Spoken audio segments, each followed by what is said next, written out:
აგვისტოს ბოლოს კახეთში დასაქმების კიდევ ერთი ობიექტის მშენებლობა დასრულდება. კომპანია რედიქსი პირველ ბუტიკ სასტუმრო სიღნაღში გახსნის. სასტუმრო კაბადონის მშენებლობის პროცესი დღეს ეკონომიკისა და მდგრადი განვითარების მინისტრმა ვერა ქობალიამ მაია სიდამონიძესთან ერთად დაათვალიერა. მშენებლობაში 4,500,000 ინვესტიცია განხორციელდა და მასში 30 ადგილობრივი დასაქმდა ბუტიკ სასტუმრო 21 ნომერს აერთიანებს. ქობალიას განცხადებით ადგილობრივებს მალე მეტი სამუშაო ადგილი გაუჩნდებათ.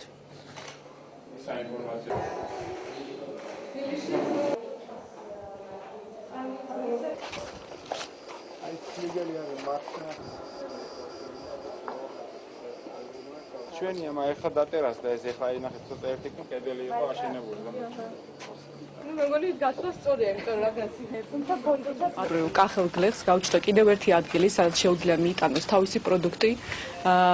ავტობუსის მძღოლს გაუჩნდა კიდევ ერთი ადგილი, სადაც შეუძლია ჩამოიყვანოს ტურისტების ჯგუფი და ადგილობრივ 30 ადამიანს გაუჩნდა ახალი სამუშაო ადგილი აქ სიღნაღში. ვფიქრობ, რომ რეგიონისთვის ძალიან გამორჩეული სასტუმროა, იმდენადაც იქნება ევროპული სტანდარტებით 4 ვარსკვლავიანი სასტუმრო, იქ გათვალისწინებული იქნება, რომ ყველა სახის მოთხოვნა დაკმაყოფილდეს. არის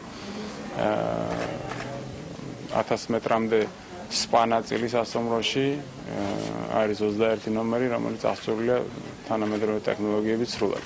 ძალიან მნიშვნელოვანია, რომ აქ ჩამოსულმა ტურისტებმა და დამსვენებელმა მაქსიმალურად კომფორტულად იქნოს თავი და დღევანდელ დღეს, რა თქმა უნდა, ეს არის არა მარტო მნიშვნელოვანი ტურისტული ინფრასტრუქტურის და კომფორტული ინფრასტრუქტურის გაშენებისთვის, არამედ მომავალში კახეთის უფრო კახეთის მიბრძიდველობის ასამაღლებელთაც, ვინაიდან ასეთი ტიპის სასტუმროები მკვეთრად ხელს უწყობენ, რომ მომავალში უკვე მეტი ტურისტი მოვიზიდოთ კონკრეტულად ამ რეგიონშიც.